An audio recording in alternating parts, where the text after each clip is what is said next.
የአማራ ፋኖች ትግል ምንድን ነው? ለምንድን ነው የሚታኮሱት? ጦርነቱ ምንድን ነው? አመሰግናለሁ ቴዲ። እንግዲህ ይችኛው አጠር ትላለች። አሁን ለ6 ዓመት የጮኩበት ነገር ስለሆነ አልዘበዝብም። አሁን አማራ ለምን እንደሚታኮስ መልስ እየሰጠ ስለሆነ የዘመድኩንን መልስ አይፈልግም። ዋናው ጥያቄ አማራ እንዲታኮስ ብረት እንዲያነሳ ነበረ የጠየቅኩት ማለት ነው። አይተህ እንደሆነ የሰላም ጉባኤ የሚፈጽሙ በአማራ ክልል የተቋቋመ ቡድን አለ። ጠቅላይ ሚኒስትሩም የሚያቀርበው ጥሪ አለ ምናምን የምሰማቸው ነገሮች አሉ። የሚሉት ምንድን ነው? እውነት ነው፣ አማራ ሕዝብ ያልተመለሱት ጥያቄዎች አሉት፣ ግን በዚህ መንገድ አይመለስም ነው የሚሉት። ተግባባት?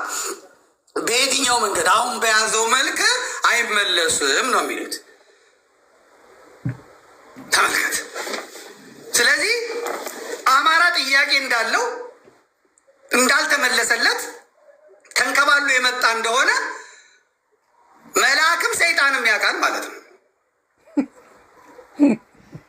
ስለዚህ ጥያቄዎቹ ሳይጠየቁ ቀርተው ነው ወይ የተመለሱት ወደዚህ የገቡት የሚለውን እንመለከታለን። ጥያቄዎቹ ሲጠየቁ ኖሮ ሲጠየቁ ከርመው ነው ምላሽ ያጡት። ለምሳሌ ርስት ለማስመለስ ነው የሚሉ አሉ። ርስታችን ይከበር፣ ርስታችን የተነጠቅነው ከህግ አግባብ ውጭ ህገ መንግስቱ ከጸደቀ በኋላ የተወሰደብን የወልቃይትን የራያን መሬቶች ርስታችን ናቸው ብለው መጠየቅ ከጀመሩ 30 ዓመት አልፎታል። ይህን የጠየቁ የጎንደር የወልቃይት አማሮች፣ የጠገዴ አማሮች ሲኮላሹ፣ ሲለቀሙ፣ ሲገደሉ፣ ሲረሸኑ ኖረዋል በመጠየቃቸው ምክንያት። ጥያቄው የዕለት አይደለም። ያን ጥያቄ ያነሱ ሰዎች ጥያቄውን እሺ ለመንግስት እናቅርብ እንኳን ብለው ሲሄዱ ሱሉልታ ላይ ታስረው መከራ ፍዳ ሲበሉ አይተዋል። ሰላማዊ የተባለውን ትግል በሙሉ ጠይቀዋል። በወልቃይት ውስጥ አማርኛ መናገር፣ አማርኛ መዝፈን ሲያስገድል አይተናል። በአማርኛ ዘፈን ማዳመጥ በራሱ ማለት ነው። በወልቃይት ውስጥ የፋሲል ከነማን የጎንደርን የፋሲል ከነማ ማሊያ ለብሰው የሄዱ ልጆች ሲገደሉ ሲታሰሩ አይተናል፣ ተመልክተናል። በራያም እንደዛው፣ በመተከልም እንደዛው፣ በደራም በሸዋ እንደዛው። ስለዚህ አማራ ጥያቄዎቹን በዝምታም ጠይቆ ሳይጠይቅም ተመተዋል፣ ተገለዋል፣ ታርደዋል፣ ተሰደዋል። ዛሬ የወልቃይት አማሮች የት ነው ያሉት? አውስትራሊያ። የት ነው ያሉት? ካናዳ። የት ነው ያሉት? አሜሪካ። የት ነው ያሉት? አውሮፓ። ምክንያቱም ስርዓቱ ስለማይቀበላቸው ብአዴን ተባባሪ ስለነበረ ከወልቃይት ሸሽተው ጎንደር ቢገቡ ብአዴን አንቆ ነው አሳልፎ የሚሰጣቸው። ምክንያቱም አማራን የሚገዛው አማራ ያልሆነ ማህበረሰብ ስለሆነ፣ አማራ ያልሆነ ትውልድ ስለሆነ፣ በሲስተም በዘዴ ስለሆነ የተያዘው አማራ የታነቀው ማለት ነው። ለምሳሌ በረከት ስምኦን ኤርትራዊ ነው። የአማራ ግን ፈላጭ ቆራጭ ወሳኝ ነው። ከበደ ጫኔ ትግሬ ነው።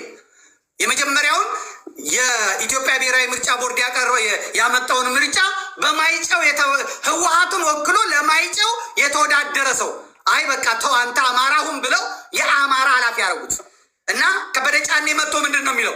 የኢትዮጵያ ስደትና ምናምን ተመላሾች ፕሬዛ የሚናገሩን ከብአዴን ስሙት ይሉና ምን ይላል?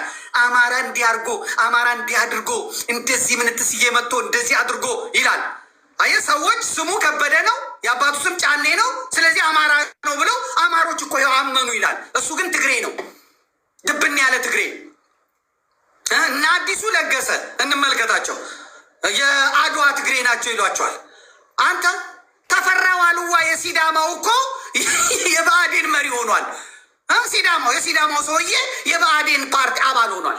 አማራ ያለ ውክልና ትግሬ የሆኑ ማንነታቸው ግን በአማራ እንደ አምባሳደር እየኖሩ ቀጥቅጠውታል። አማራ ትምህርት ቤት እንዳይኖሩ፣ አማራ በወባ እንዲያልቅ፣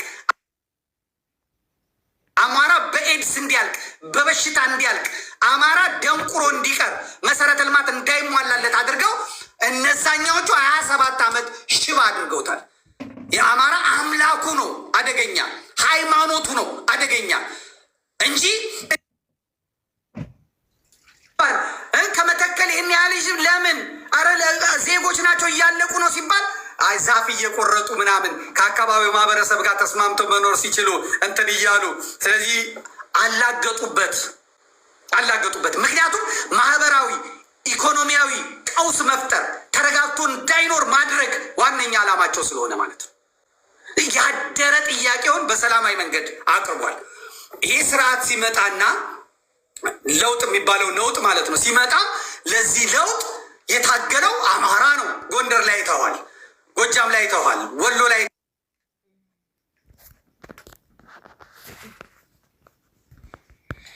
አይተዋል፣ ሸዋ ላይ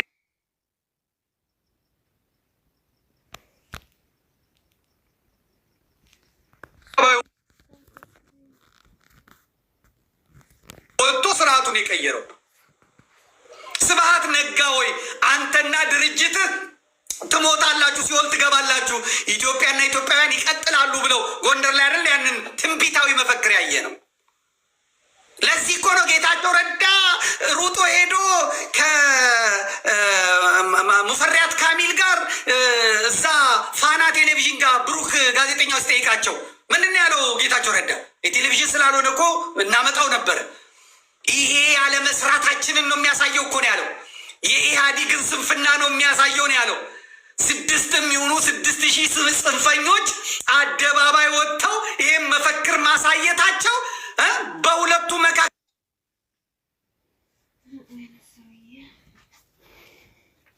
አልሰራንም፣ ቤንዚል አላርከፈከፍንም፣ አላቃጠልንም፣ በደንብ እንዲጣሉ አላደረግንም ነው ያለው ቴዲ።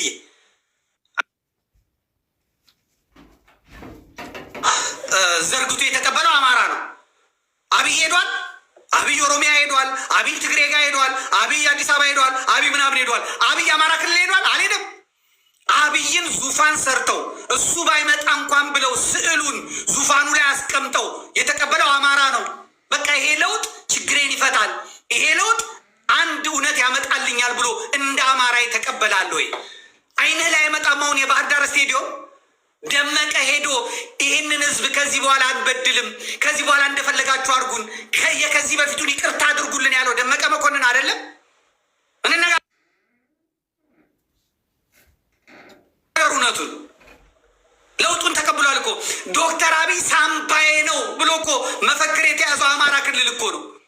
ኦሮሞ አብይን ሳይቀበለው ትግሬ ተጠራጥሮት አማራ እኮ ነው። በቃ ይሄ ስርዓት ኢትዮጵያ ስሟ ተጠራ፣ በፓርላማ እግዚአብሔር ስሙ ተጠራ። ሚስቱን የሚያመሰግን መሪ መጣ። ወጣት ነው፣ የአብዮቱ ፍሬ ነው። ስለዚህ ከ66ቱ አብዮት በፊት የነበሩት ጸረ አማራ ጸረ ኢትዮጵያ የሆኑት ኃይሎች አለፈ። አዲስ ትውልድ አዲስ ወጣት መጣ ብሎ እንደ አማራ የተቀበለው የለም። አብይ አማራን ሄዶ አላመሰገንም። አብይ አማራ ጋር ሄዶ ልክ ናቸው አላለም። ምክንያቱም ቢሄድ እነ ጃዋር ይገሉታል፣ ያብጠለጥሉታል። ስለዚህ አልሆነ። እንዴት ልብ ብለህ ተመልከት። ብልጽግና ፓርቲን እኮ ሲመሰረቱ መጀመሪያ ምን ብሎ ነው የመሰረቱት? የኢትዮጵያ ብልጽግና ፓርቲ ነበር አይደል ያሉት? ብሔርን ለማጥፋት ብለው ወዲያው ሲቀጠቅጧቸው ጊዜ ኢትዮጵያ የሚለውን አነሱና ምን አረጉት? ብልጽግና ፓርቲ ያሉት። አሁን ብልጽግና ምንድን ነው? የማን ፓርቲ? የኦሮሞ። የማን ፓርቲ? የአማራ ብልጽግና። የምናምን ብልጽግና ምን ማለት ነው? ልክ እንደ ዘመነ ኢህአዴጉ የአፋር የሆነ ማለት ነው አይደለ? የኢትዮጵያ ብልጽግና ፓርቲ ቢሉት አንድ ወጥ ይሆን ነበር። አላረጉትም። ይህን ፍራቻ ነው። ተመልከት። ስለዚህ የአማራ ህዝብ ይህን ጥያቄ ይዞ መጥቶ አሁን ደግሞ የ3000 ዘመን የስነ መንግስት ታሪክ ስላለው በጨዋ ደንብ አይታል። ሰልፎቹ አሁንም በዩቲዩብ ላይ ያሉ ናቸው፣ በፌስቡክ ላይ ያሉ ናቸው፣ በሚዲያ ላይ ያሉ ናቸው። ሳር ሳይቆረጥ ቅጠል ሳይበጠስ ሳይረገጥ ወጥተው በጨዋ ደንብ ጥያቄያቸውን አቅርበዋል። በሰላማዊ ሰልፍ አቅርበዋል። ጎንደር ብትሄድ እስላም ክርስቲያኑ፣ ባህር ዳር ብትሄድ እስላም ክርስቲያኑ፣ ደብረ ታቦር ብትሄድ፣ ወልዲያ ብትሄድ፣ ራያ ብትሄድ፣ ላሊበላ ብትሄድ፣ ሸዋ ብትሄድ አቅርበዋል። በሰላማዊ መልክ ጥያቄያችን ይመለስ ብለው አቅርበዋል። አሾፉባቸው። የትግሬ ኤሊቶችን አንተ ሚዲያ ላይ ስላለ ታውቃቸዋለህ። ዋ የመጨረሻ ዛሬም የመጨረሻ ነው አሉ። አይ ፎጤ፣ አይ አማራ፣ አይ ነፍጠኛ ፈሪ። በአድዋ ጊዜ እኮ አዝማሪ ነበረ። አንዴ ተዋግቶ አያውቅም እኮ አማራ አሸንፎ አያውቅም። እንዲሁ እየተንጠላጠለ ነው እንትን የሚለው። ዛሬም ሰልፍ ላይ ናቸው ሲሏቸው 3 4 5 ዋ ሲሉ፣ ከዚህ በኋላ ግን ሰልፍ አይደለም ሰይፍ ነው የምናነሳው ሲሉ ተሳቀባቸው። ስለዚህ የተጠራቀመ ነገር መጣ ማለት ነው። ከኦሮሚያ ክልል ሙልጭ አድርገው የዩኒቨርሲቲ ተማሪዎችን ገርፋ አባረሩ። ስለዚህ ተማሪው አገር የለኝም ማለት ጫካ አገሩ ገብቶ ቁጭ አለ። አዲስ አበባ የሚገባ ዜጋ ሕክምና ያለው ትምህርት ያለው ዘመድ ያለው ልጆች ያሉት የሰላሌን ሜዳ ማለፍ አትችልም ተባለ። አንድ ሰው እየተያዘ አንድ መኪና እየተያዘ 60 ሚሊዮን ብር ከ60 ሰው 2 መኪና ከሆነ 120 ሚሊዮን ብር። የኦሮሞ ወጣቶች ስራ አገኙ። ፖሊስና ትራፊክ ተባብረው ቢዝነስ ሰሩ። እንመጣበታለን ወደ በኋላ። ስለዚህ አማራ ሀገር የለውም ማለት ነው። በደብረ ብርሃን ማለፍ አይችልም፣ በዚህ ማለፍ አይችልም፣ በፌዴራል መንገድ ላይ መናገር መሄድ አይችልም። ስለዚህ ይህን ነገር ለማስከበር አማራጭ መውሰድ አለበት። እንደ ሀገር አብረን ያለ ነው። አዎ አብረን ካለን ለምንድን ነው እንደዚህ የሆነው? አብረን ከሌለንስ ለምንድን ነው የራሴን ነገር ማላደርገው ብሎ ልጆቹ ተነሱ። እዚህ አማራጮች መያዝ ተጀመረ። አማራ ማውራት ጀመረ በስሱ። እንዴት ነው ይህን ነገር እንደሆነ ግን ሞክረው እንዴ እንደ ወያኔን በለው እንዴ በምንም በሰላማዊ መልካም የሚፈታ ነገር የለም። በክርክር የሚሆን ነገር አይደለም። ስለዚህ ያሸነፈ ከሆነ በቃ እንጀምራ። ምን አለ? ኧረ እኔ ምንም የለኝ። አንተ ስንት አለ? አለ እኔ ጋር የአያቴ ዲሞፍተር አለ፣ አምጣው። እንደዚህ እናድርገው። እሺ እንሰልጥን። መጀመሪያ በስፖርት በምን ተጀመረ ማለት ነው። ታለቅ ወያኔን ያስከበራት መቀጥቀጧ ስለሆነ ፕሪቶሪያ ሄዳ እጅ የጠመዘዘችው ኃይል ስላላት ነው። መተኮስ ስለቻለች ነው። 27 ዓመት የኢትዮጵያን 17 ዓመት በወያኔነት ያጠራቀመችውን መሳሪያ ይዛ ነው። አማራ ደግሞ በእጁ ዱላ በትር እንዳይዝ ተደርጎ የተሰራ ነው። የተገደለ ነው። ቀና እንዳይል የተመታ ነው። እንደ አዲስ መጀመር ነበረበት። የት እናድርገው? ቤዙን እንዴት እናድርገው? ደግሞ ብአዴን የሚባል ካንሰር አለ፣ ባንዳ አለ። ስለዚህ አማራ ጠል ነው ባለስልጣኑ በሙሉ። በጣም ችግር ነበር። ስለዚህ ነገሮች እያደጉ መጡ።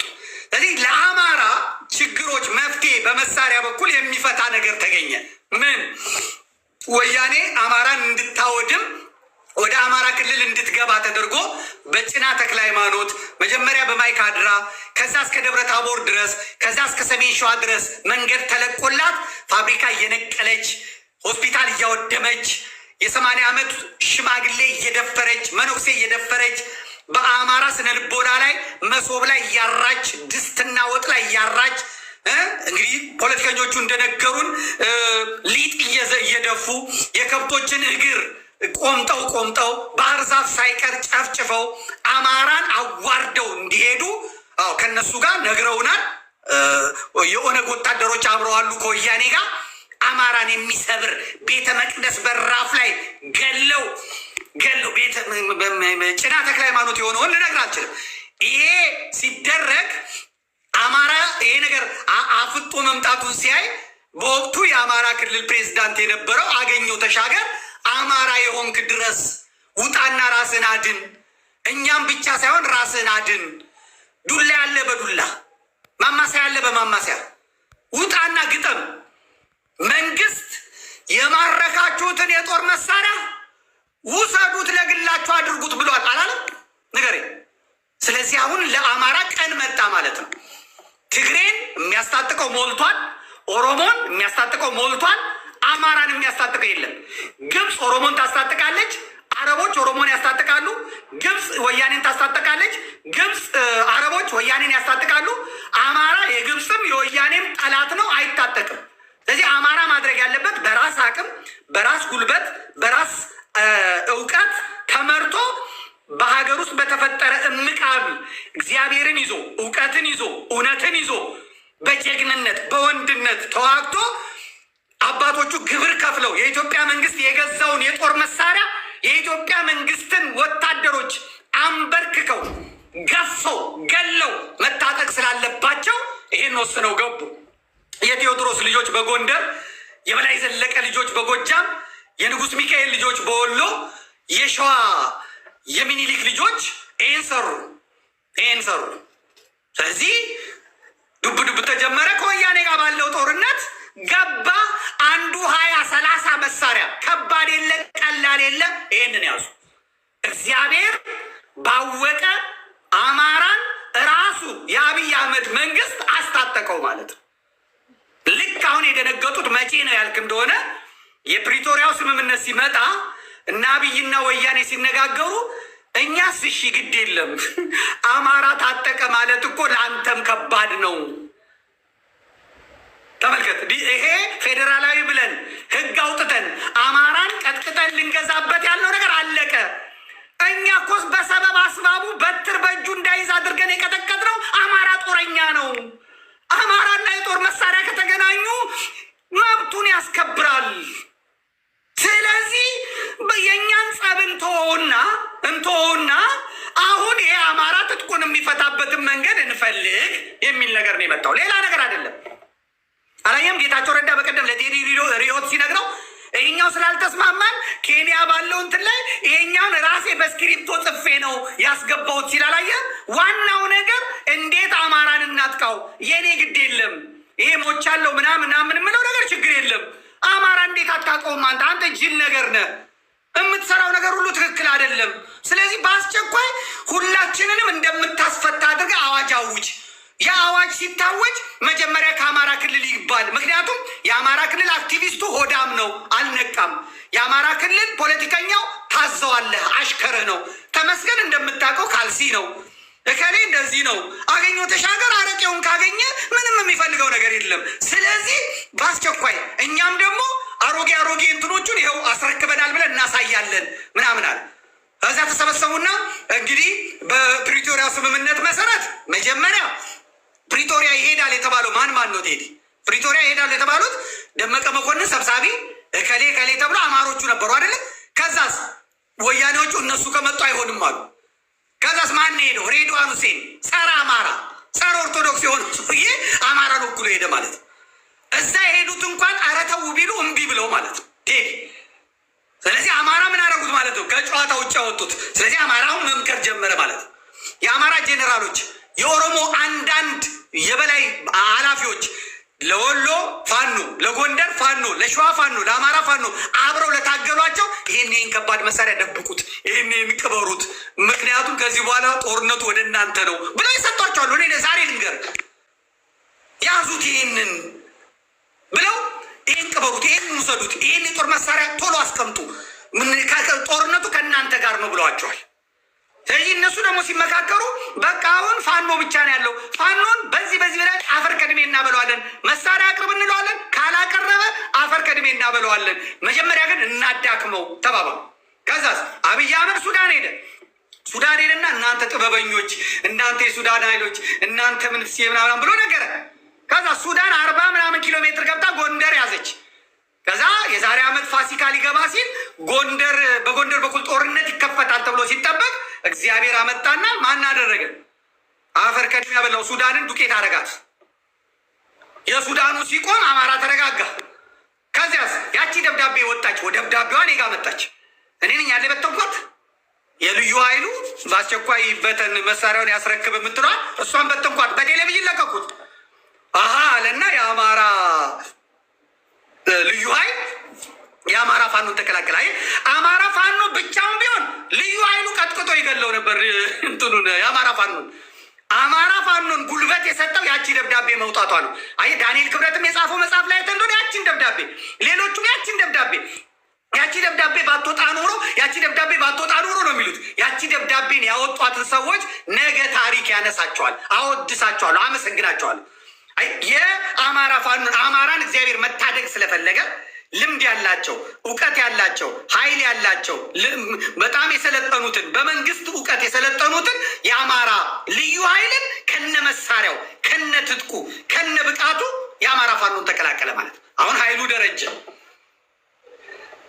እንደዚህም ሆኖ የአማራ ህዝብ ካላመነበት ነገርየው ከባድ ነው አይደለም የሚሆነው።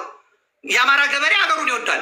ስለዚህ መንግስት ምን አለ ነው የሚለው። ሬዲዮ ሲያዳምጥ ጫካ የገቡት ልጆች ሌቦች ናቸው፣ ጫካ የገቡት ሽፍቶች ናቸው፣ ጫካ የገቡት ምናምን ካለ ራሱ ወልውሎ ሊገጥማቸው ይችላል። መንገድ ካልመራኸው፣ ስንቅ ካላቀበልከው አሸናፊ ናቸው። የአማራ ልዩ ኃይልም የአማራ ፋኖም ማለት ነው። ስለዚህ እግዚአብሔር የአማራን ገበሬ ደግሞ ማሳመን ነበረበት። ይሄ የመለኮት ጣልቃ ገብነት ነው የምለው። የትኛውም ፖለቲከኛ አልለፋም። ስለዚህ የብአዴን ቢሮክራሲው የአማራን ገበሬ ምን ከለከለው? ማዳበሪያ።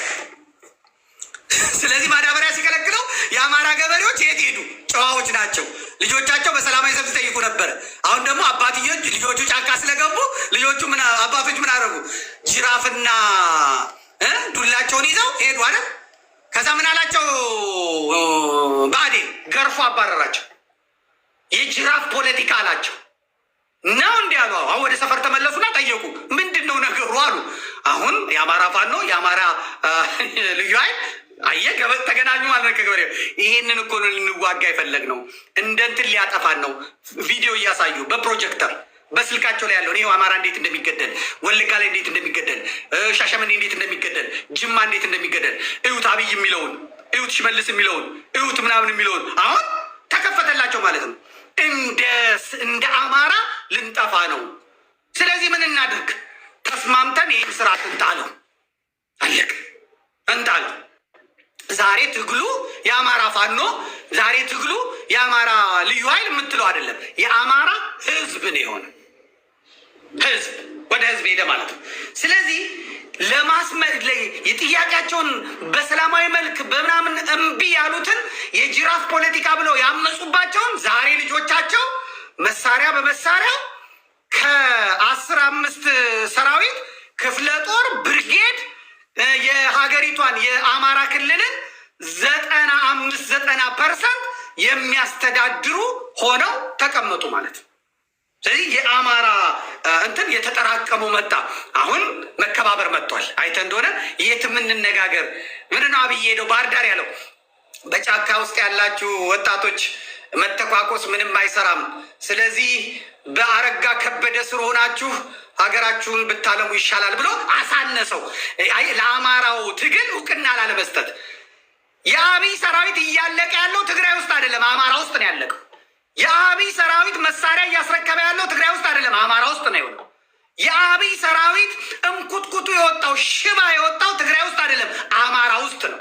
የአማራ ክልል የአብይ አህመድን መከላከያ ሰራዊት እንደ ረግረግ መሬት እያሰመጠ ያስቀረው። አብይ አህመድ ግን እውቅና መስጠት አልፈለገም።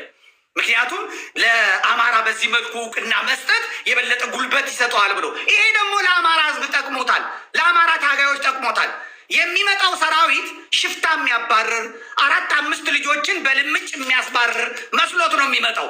እዛ የሚጠብቀው የፀጉሩን ዘለላ አንዷን ነጥሎ የሚመታ በአንድ ጥይት 3ቱን የሚያጋድም ከህፃንነቱ ጀምሮ ባሩድ ሲሸተው ያደገ አማራ ነው እየጠበቀ ያለው። ደግሞ በበቀል ያለ አማራ ነው እየጠበቀ ያለው። ቤተሰቦቹ ወለጋ ላይ የታረዱበት፣ ዘሩ ያለቀበት፣ ቤተሰቦቹ የወደሙበት፣ አባቶቹ የወደሙበት አማራ የተባለ ይህን የሚበቀል ሰራዊት ነው እዛ እየጠበቀ ያለው። ለአማራ ፋኖ ጠቅሞታል ይሄ። ምክንያቱም ፕሮፓጋንዳ አይሰራም። መንግስት ፕሮፓጋንዳ ከሰራ ተሸነፈ።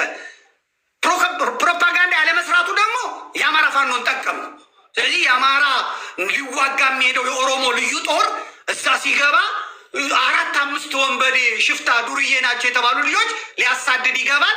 አንበርክኮ በንብርክኩ ይዘዋል። ስለዚህ የአማራ ትግል እዚህ ደረጃ ደርሶ ዛሬ መከባበር ነው የመጣው። ኦነግን ታንዛኒያ ወስጄ አገናኘዋለሁ፣ ታንዛኒያ ወስጄ ይደራደራል ያለ አንድ ቀበሌ አላስለቀቀ። 60 ዓመት ሙሉ በኦሮሞ ስም መከራ የሚበላ አማራን በማረድ በመግደል ብቻ የሰለጠነ ኦሮሞ አሰዳቢ በኃይለ ሥላሴ በደርግ በወያኔ ጊዜ ወያኔ ገርፋ ያባረረችው። በቀደም አንተ ስታነሳው ነበር። ገርፋ ያባረረችው ስልጣን አካፍልሃለሁ ብላ ጠርታ ዠልጣ ጫካ ያስገባችሁ። በኃይለ ማርያም ጊዜ በአብይ ጊዜ ነው ከኤርትራ ከነ መሳሪያቸው አምጥቶ ጫካ የከተታቸው እንዲጨማለቁ ያደረጋቸው እንጂ አንድ ቀበሌ አስለቅቆ የማያውቀውን ታንዛኒያ ድረስ አውሮፕላን ልኮ ሄሊኮፕተር ልኮ ወስዶ ይህንን ከጨዋታ ውጪ ሽባ ያደረገውን በ100 ኪሎ ሜትር ራዲየስ ውስጥ ቁጭ ብሎ ቀን የሚጠብቅለትን አማራ እንደ ተራ ወንበዴ ሽፍታ እየጠበቀው ነው። ይሄ ለአማራ ትግል በጣም ጥሩና ወሳኝ ነው። ስለዚህ የአማራ ህዝብ ዘገዋለው። የአማራ ህዝብ የተጠራቀመውን ነገር በዲሞክራሲያዊና በሰለጠነ መንገድ ይፈታልኝ ብሎ አቅርቦ እምቢ ስለተባለ ኦኬ ካልሆነ እስቲ በዚህኛው የመጫወቻ ሜዳ ደግሞ ልሞክረው ብሏል። ይሄኛው በእርግጠኝነት ያስከብረዋል። እልቂት አለ፣ ውድመት አለ። ካልጾሙ ፋሲካ፣ ካላዘኑ ደስታ፣ ካልወደቁ መነሳት፣ ካላዘኑ ደስታ የለምና ውድመት አለ፣ ውድቀት አለ። ግን ሞቱም ሰማዕትነት ነው። ውድመቱም የሚያስለቅስ አይደለም እና በጣም በጥሩ ልምምድ ጥሩ ቦታ ይመጣሉ ብዬ አስባለሁ። ርስት ማስመለስ አይደለም። ርስትም ደግሞ ማስመለስ ከሆነ መብታቸው ነው። ወልቃይትን አስመልሰዋል፣ ራያን አስመልሰዋል፣ ሌሎቹንም ያስመልሳሉ። ርስት አለን ካሉና መከራከር ካለባቸው እስከ አክሱም የመጠየቅ መብት አላቸው። አክሱም የአማራ ነው ብሎ የመከራከር መብት አላቸው። ማን ነው ጥያቄ መጠየቅ? ማን ነው የሚከለክለው? ያንን ተከራክረ ማምጣት ነው። ይኸው ነው የሚታየኝ። አሁን የተናገርካቸውን ንግግሮች ስንቶቹ የአማራ ፖለቲከኞች እዚህ ሶሻል ሚዲያ ላይ የአማራ ፖለቲከኞች ስል ዛሬ ላይ ሆነው ስለ ተነገ ወዲያ የሚተነትሉ ቆቅ ልጆች አሉ፣ ጎበዝ ልጆች አሉ። ስለ አማራ ህዝብና ትግል የሚታገሉ አሉ። የአማራ ህዝብ ትግል ደግሞ ያልገባቸው አሉ። ምኑም ያልገባቸው የአማራ ህዝብ ላይ የኢትዮጵያ ህዝብ የዓለም ህዝብ መስማት ያለበት ትርክ ተፈጥሮበታል። አንድ ሀገር ላይ የኖርን አማራ ገዢ መደብ ተብሎ የሆነ ግሩፕ ትርክት ጽፎ ደራሲ አዘጋጅቶ የትግል አጀንዳ አድርጎ ገብቶ ካራ ሲያርፍበት ኢሰብአዊ ድርጊት ሲፈጸምበት አጉል ሲሆን ኖሯል፣ ሲገደል ኖሯል።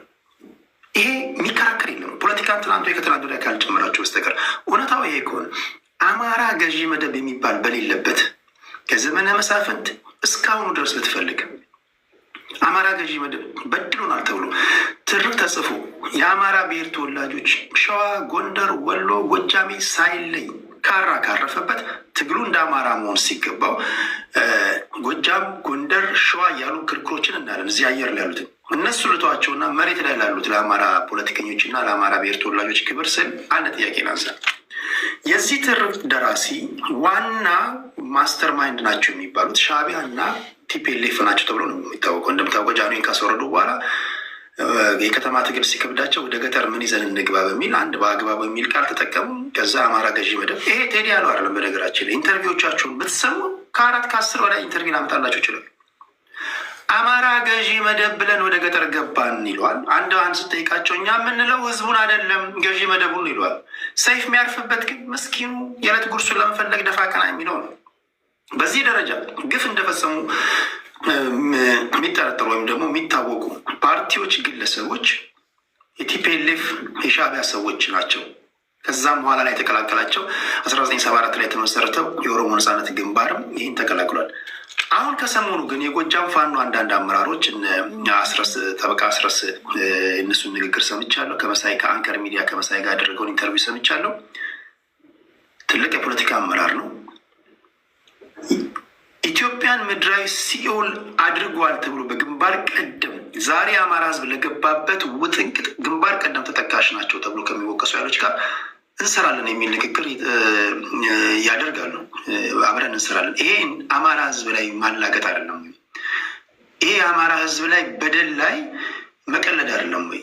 ከነዚህ ደራሲዎች ጋር ከነዚህ ዋና ከሚባሉ ሰዎች ጋር ሰራለው ካልክ አማራ ህዝብ ላይ ያነሳ የሚችለው ጥያቄ የለም ማለት ነው። በሌላ አባባል የሚሉ አካላቶች አሉና ይህን ሰምታል ብዬ አስባለሁ። ምን ማለት ነው? እስኪ ይሄን መልስልኝ።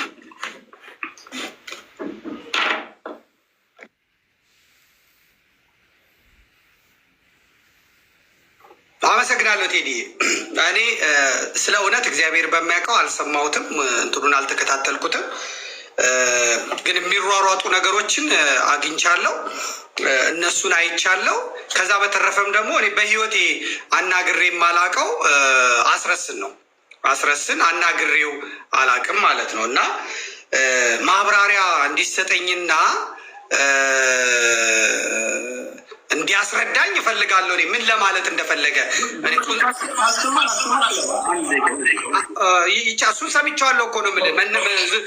ለምሳሌ የኔን እየቆረጡ የሚያደርጉት ነገር አለ፣ የሌላውን እየቆረጡ የሚያደርጉት ነገር አለ። ስለዚህ ወጥ የሆነው ተያይዞ እንዲመጣ ነው የፈለግኩት። ለምሳሌ መጽሐፍ ቅዱስ እኮ የሚነግርህ አንድ ጴንጤ ይመጣና ኢሳያስ 6 ላይ ዕጣን በእኔ ዘንድ አስጸያፊ ነው የሚለውን አንዷን ቆርጾ ያመጣልሃል። ከዛ የሚደነግጥ አዲሱ ምዕመን መጽሐፍ ቅዱስ እኮ ዕጣንን አልተቀበለውም ምናምን ብሎ ሊከራከር ይፈልጋል። ምን አይነት ዕጣን የሚለውን ከላይ ጀምሮ ሲያነባው መልሱን ያገኘዋል ማለት ነው። ገባ? ሙሉውን ነገር ላልተከታተልኩት ነገር በቁንጽሉ ነገር አልፈልግም።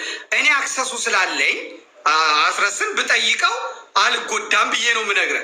አንተ ላይኖርህ ይችላል፣ እኔ ግን አለኝ። ይሄንን ለአንተም ማስረዳት እችላለሁ ወይ አንድ ቀን ገብቼ ላስረዳም እችላለሁ። ግን እንመልከተው ነው የምልህ። ልጁ ያቀረበውን ሀሳብ አንተ እንዴት ታየዋለህ? ቢልስ እንደዚህ ቢልስ ብለህ ነው ያቀረብከው ማለት ነው። እኔ ያገኘሁት ልጅ አንደኛው ያለኝ ከወልቃይትና ከራያ በዘለለ ብሎ ተናግሯል። ከዛ ፊት ያለውን መግቢያ ቆርጠው ነው ያመጡት ብለዋል። ምን ያህል እውነት ነው ውሸት ነው አልደረሰኝም፣ አላውቅም። ይችኛዋን ቆርጠው ነው እንጂ ያመጡት ከትግራይ ህዝብ ጋር የመስራት ከትግራይ ህዝብ ጋር እንደ ህዝብ አማራና ትግሬ አብሮ መስራት እንዳለበት አበክሮ ተናግሯል። ይህም ብቻ ሳይሆን የሱማሌ ጉዳይን አስቀምጦ ማለት ነው ቴክኒካሊ እና ብሎ ለሁለት ከፍሎ ሱማሌ አቅርባ አልነበረ፣ መሳሪያ እንሰጣለን እንደዚህ እናደርጋለን ብላ አልነበረ። ያንንም ፖለቲካዊ በሆነ መንገድ ተናግሯል። አስረስ ማረንን የማየው የህግ ሰው ነው፣ የህግ ምሁር ነው። ስለዚህ በፖለቲካው ሜዳ ላይ የሚናገረው ንግግር በእንደኔ አይነቱ ተራ ለሌሎቹ የሚገጥመኝ አንድ ነን። ከሌሎቹ የብአዴንም በለው የብልጽግናም በለው የምንም በለው የሚናገሩት ባህላዊ ፖለቲካ ነው የሚከተሉት፣ አውቃቸዋለሁ። እንደ አስረስ ማሪ አይነቱን ሰው ግን የሚናገረው ከህግ አኳያ ነው፣ ከህግ አንግል ነው የሚያየው። ለምን እንደተናገረው ማብራሪያ መስጠት ያለበት ራሱ ነው ማለት ነው። የተቀመጠውን ነገር እኔ እንዲያስረዳኝና እንዲገባኝ እወተውተዋለሁ እንጂ አልነቅፈውም። ስዩም ተሾመ ላይ አፌን እንደምከፍተው ወይም መስፍን ፈይሳ ላይ አፌን እንደምከፍተው እኔ ተነስቼ እገሌ ላይ አፌን አልከፍትም ማለት ነው። መረዳት መቻል አለብኝ። ምናልባት እኮ ሰርፕራይዝ የሚያደርገኝ ነገር ሊሆን ይችላል። የተናገረው ከዚህ አንግል ነው ብሎ ሊያስረዳኝ ይችላል። እና አሁን እኔ በሌላ አጋጣሚ ዘመንን አግኝቼዋለሁ። ስለዚህ ለአንዴና ለመቼም ባገኘው ደስ ይለኛል ብዬ ነግሬያቸዋለሁ። እና ያገኛል ተብያለሁ። እና እስኪ ደውልልኝ እየጠበቅኩ ነው። እግዚአብሔር በመከር ኦፊሻሊ ነው ለአንተ የምነግርህ ማለት ነው። ግን እንመልከት። ሻዕቢያና ወያኔ ናቸው የጀመሩት አይደሉም? ይህን እንመልከት። ማን ነው ሻዕቢያና ወያኔን የወለደው? እዚህ ይህን ፖይንት ይህን ነጥብ ሳናገኝ ነገርየው የጀመረው ሻዕቢያና ወያኔ ነው ብለን መቀመጥ የለብንም። ባለፈው ስጽፍ አይተሃል። ስሁል ሚካኤል ከአድዋ ተነስቶ ጎንደር ቤተ መንግስት ገብቶ እንዴት አፈር ከድሜ እንዳበላው የጎንደር አማራን አሳይቻለሁ። ንጉሱን በሻሽ አሳንቆ እንዴት እንዳስገደለ አይቻለሁ። ንጉስ ስሁል ሚካኤል ከዚያ መጥቶ የጎንደርን ቤተ መንግስት አተራምሶ አፈር ከድሜ አብልቶ የሰው ቆዳ ገፎ ጭድ ጠቅጥቆበት የጎጃም ምርኮኞችን አርዶ ስልቻ አውጥቶ ከዛ በኋላ ነው እንግዲህ የላስታው የወሎ የምንድነው የዳሞቴው ፋሲሎ የሸዋው አማሃ ኢየሱስ ወንደሰን ሆነው ይሄ ከኢትዮጵያዊነት ስነ ምግባር ያፈነገጠ ጨካኝ የትግሬንም ህዝብ አይወክልም ብለው ሰራዊት አሰባስበው ጎንደር ላይ ወግተውት እንደገና ወደ አድዋ ሸሽቶ ከአድዋ እንደገና ሰራዊት አስከትሎ መጥቶ 40 ሺህ እንደገና እነሱም ወግተውት ይዘውት ሰራዊቱን ደምስሰው እሱን ላስታ መኪና መድኃኒዓለም አስረው ይሄ ትግሬ አሁንም እዚህ ቢሞት የኢትዮጵያ ታሪክ ማቆሸሽ ነው። ለጭካኔው አርጅቷል፣ እዛው ይሙት። በኢትዮጵያ ታሪክ ውስጥ መኪና መድኃኒዓለም ላስታ ሞተ አይባል ብለው በስተርጅና ልከው እዛ ነው የገደሉት። ምንድን ነበር ስሁል ሚካኤል ሲያደርግ የነበረው? ጀምስ ብሩስን አስከትሎ እንግሊዛዊውን የኢትዮጵያን ቤተክርስቲያን መጻሕፍት ቅዱሳት መጻሕፍቷን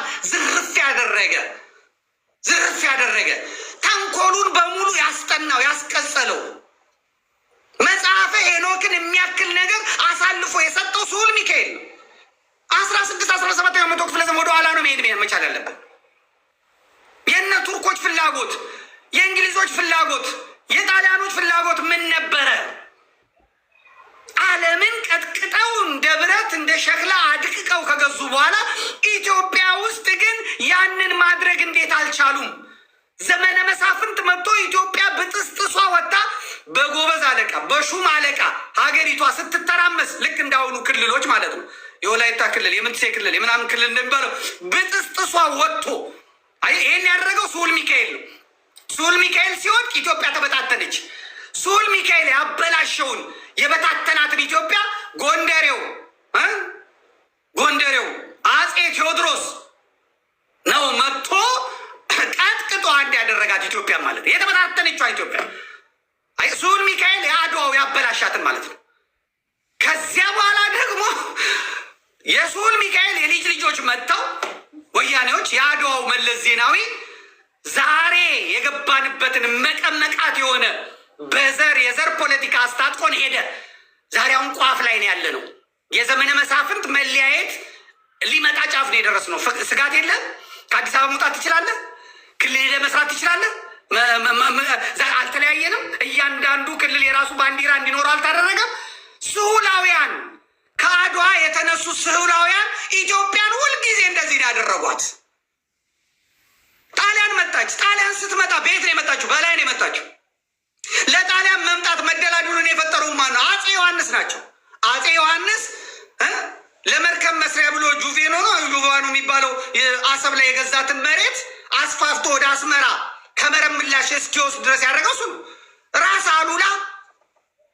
አሉላ ዶጋሊ ላይ ጣሊያንን አፈር ከድሜ ሲያስበሉት ብሎ ሄዶ ራስ አሉላን የቁም እስር ያሰረ የገበሬ ጦራቸውን የበተነ አጼ ዮሐንስ ናቸው። እንዴት ጣሊያን ተነካ ብሎ ማለት ነው። አሁን ዛሬ ሚኒሊክን ይከሳሉ። እነሱ ስልጣን ላይ ስላሉ ሚኒሊክ ጡት ቆራጭ ነው፣ ሚኒሊክ እንደዚህ አድርጓል፣ ሚኒሊክ እንደዚህ አድርጓል ብለው ይከሳሉ። ዋናው ኢትዮጵያን አፈር ከድሜ ያስበላት ማን ነው? መተማ ላይ ሄደው ሞቱ። አጼ ሚኒሊክ አጼ ዮሐንስ መተማ ላይ ሞቱ። እንዴት ነው የሞቱት? ለምንድን ነው የሞቱት? ወሎ ላይ የወሎን እስላሞች ቀጥቅጠው በኦርቶዶክስ አይነስም። እሳቸው ከእስላም ወልደው ከአፋር እስላም ወልደው ሰለክለኻና መቀሌ ያሉትን እስላሞች ሳይነኩ የአማራን እስላም እዚህ መቃብርህን የሞተውን አጽሙን አምጣና አጠምቃለሁ ብሎ የኦርቶዶክስ አይነት አይደለም፣ ቅንዓት አይደለም። በአማራና አማራን እስላምና እንትኑን ለማቧቀስ ነው። ዛሬና አህመዲን ጀበል ቢጽፉ አጼ ዮሐንስ ኦርቶዶክስ ናቸው ብለው አማራን ነው የሚጠሉበት፣ አማራን ነው የሚቀሰቅሱበት።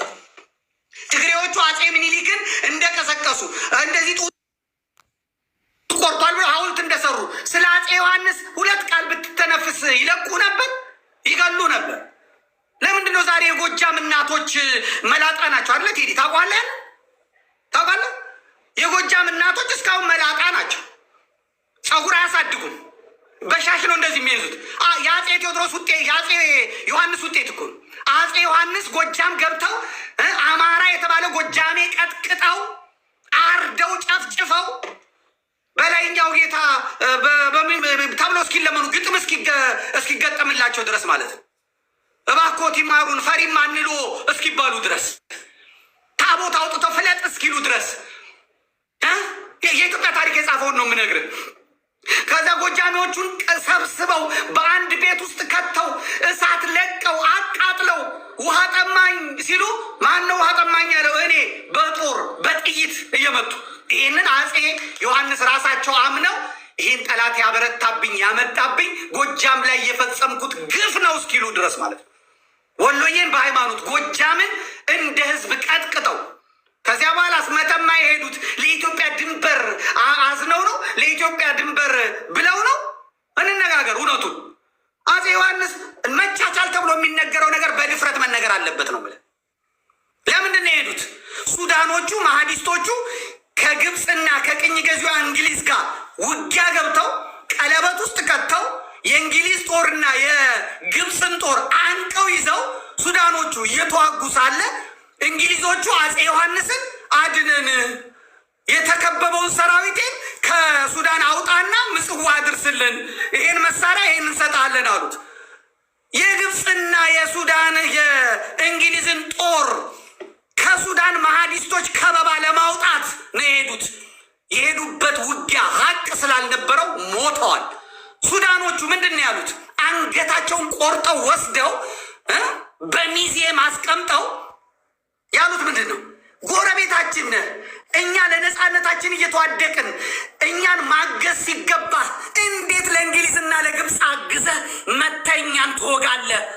ጠላታችን ነህ ነው ያሉት። እስካሁን አንገቱን አልሰጡም። ይህን ደብቀህ የአማራ ናቸው የሚባሉትን መውገር ትክክል አይደለም። ዛሬ የኦሮሞ ወጣቶች በሐሰት ትርክት አጃምለው የትግሬ ነፃ አውጪዎች ያጠጧቸውን ይዘው የሚመጡበት ትክክል አይደለም። እውነቱ ይጻፍ ከተባለ በደንብ መጻፍ አለበት፣ በደንብ መነገር አለበት፣ እውነቱ ስላለ ማለት ነው። ከዚያስ ጣሊያኖች መጡ። ጣሊያኖች ከመጡ በኋላ ከመሀል ሀገር አፄ ሚኒሊክ ሰራዊት አስከትለው 1000 ኪሎ ሜትር አቋርጠው ሄደው አፈር ከድሜ ሲያበሉ እዛ የተፈጸመውን አናውቅም፣ እዛ የሆነውን አናውቅም። በሁለተኛው ጦርነትስ ሲመለሱ ስንት የኢትዮጵያ ልጆች ናቸው በባንዳ የተደበደቡት? ዋናው ቂም የተያዘውን ከዛ በኋላ ነው። አፄ ሚኒሊክ ጣሊያኖቹን ከተማረኩ በኋላ ፖፑም የሮሙ ለመነ፣ የፈረንሳይ መንግስት የጣሊያን መንግስትም ለመነ። እሳቸው ምርኮኛ በህግ አይነካም፣ ወደ ሀገራቸው ሰጡ እንትን አሉ። ከኤርትራ ከትግራይ ከአማራም የተገኙ ባንዳዎችን ግን ቀኝ እግራቸውን ግራ እግራቸውን ጎምደው ጣሉ። ህጉ የሚለው ግን ፍትሐ ነገሥቱ ግደል ነው የሚለው። አፄ ሚኒሊክ ሩሩ ስለነበሩ ባይሆን ዘር ተክተው ይሙቱ፣ የሚያያቸው ሰው በሙሉ ባንዳ ናቸው፣ በባንዳነታቸው ምክንያት ነው ይሄ የመጣባቸው ብሎ መማሪያ ይሁኑ ብለው ነው የመጨረሻውን ዝቅተኛ ቅጣት የቀጧቸው። እነዚያ የቆማጣ የተጎመዱ እነዚያ ጉንድሽ ባንዳ የእነሱን ልጆች ሰብስበው ወስደው አውሮፓ አስተምረው ኢትዮጵያ ጠል አድርገው ለዚህ ሁሉ ደግሞ የአማራ ስነ ልቦና ነው ይህን ሁሉ ዳሜጅ ያመጣብን ብለው የባንዳ ልጆች አማራና ኦርቶዶክስ ላይ አፋቸውን እንዲከፍቱ አድርገው በጠላትነት ያስቀመጡት። ዋናውን ጠላትን ትተህ እነዚህ ሰልጥነው የመጡ ቡችሎች ላይ ታወራለህ እንዴ? ትክክል አይደለም። ከዛ ነው እነዚህ የባንዳ ልጆች መጥተው ስርዓቱም የግርማዊ ቀዳማዊ አፄ ኃይለሥላሴም ግግም ማለት አለ። ስርዓቱን ፍሌክሲብል አላረጉትም፣ ልጆቻቸውን አልተኩም። ስልጣኑን የመውደድ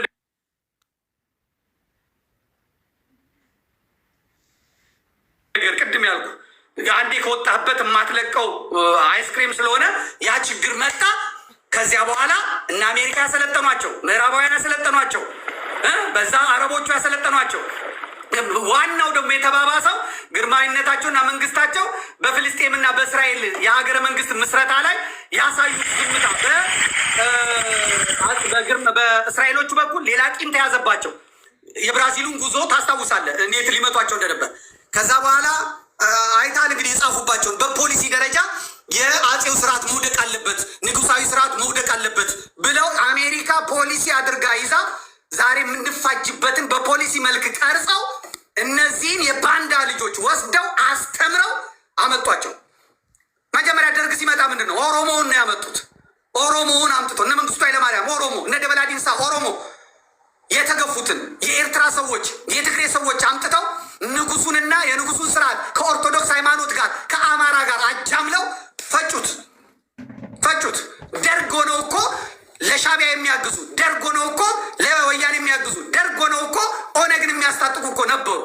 ባንዳነትን እናንሳ ከተባለ ማለት ነው። ከዛ ነው የሚመጣው ጸረ ኦርቶዶክስነት፣ ጸረ አማራነት።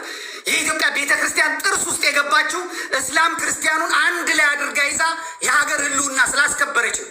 ኦርቶዶክስ እስካለች ድረስ ኢትዮጵያ መበታተን አይቻልም ተብሎ ከሆነ ዛሬ ክርስትና መሳቂያ የሆነው ዛሬ የኢትዮጵያ ውስጥ የፕሮቴስታንት ቻናሎችን ተመልከት። ሳር ያስግጡታል፣ ህዝቡን ይሸኑበታል።